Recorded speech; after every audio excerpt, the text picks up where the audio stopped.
Our guest today on Checkup Check-ins by Healthy Connections is Dr. Jeremy Porter from the Pediatrics Clinic in Hot Springs. How's it going, Dr. Porter?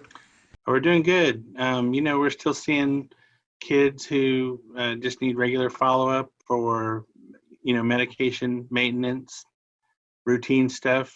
We've got our sick are kind of using one branch of the building, and they're being triaged by nurses who are specially trained and geared up for dealing with, acute respiratory things. And then I've got everyone else that's well with no symptoms coming over to the well side. And in that way, we can kind of make sure we keep the babies safe and make sure we're not, putting any of the patients at risk. One thing that's been really helpful has been this telehealth modality of communicating with patients. We can do phone consults and we can do video consults. I've looked at rashes and I've looked at breathing patterns, and it's been kind of helpful to be able to use video to see kids. And I've had parents take the height and the weight, and I can watch them on the video and I can log it in the computer so we can monitor the growth charts. And so, 95% of what we do in pediatrics is really built on history, built on being able to communicate with an observer like a parent, or being able to communicate with the kid. And so we can really do most of the things that are really important, just like this, over video or over phone. Now, sometimes you got to be in the doctor's office. I can't look in your ears through the video, not yet. I can't listen to your lungs through the video. So there's some things that, we've got to have kids in-house, hands-on to do.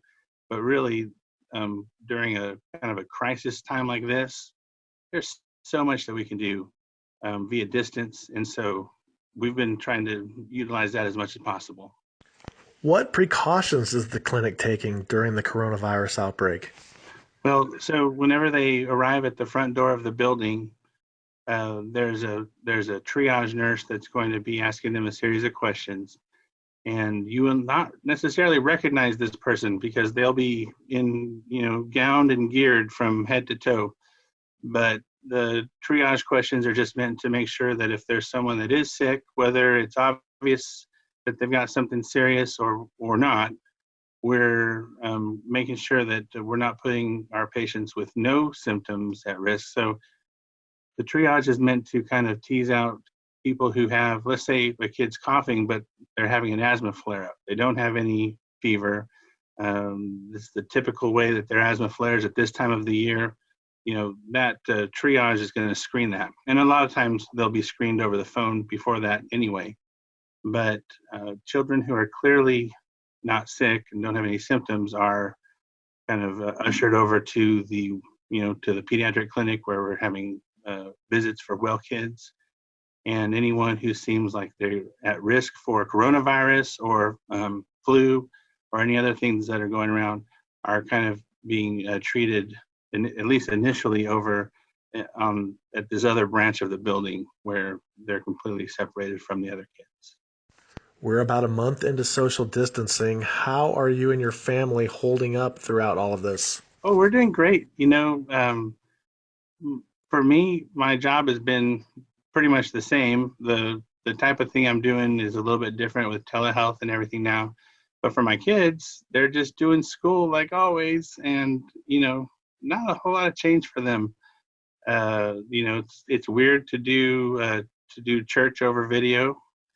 It's weird to talk to grandparents over video instead of seeing them, come in person. But we really want them to stay home, and so there's some things that have been adjusted. This has been a little bit of an adjustment, and I'm sure it's been harder on some families than others, depending on what the job situation's like. But I mean, I think it's a reminder that at any given time we're all at risk for something happening. We're never promised a life without crises, without problems, and so this is just a little bit of a strain that's a reminder that, we've got it pretty good. Anything you'd like to just let people know before we wrap this up?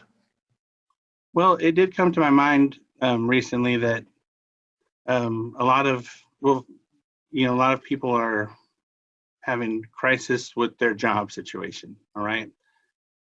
And so a lot of people are not able to work for one reason or another, or their hours are scaled back. And for one thing, if a child has lost their insurance coverage, because of that, we really want to be able to help.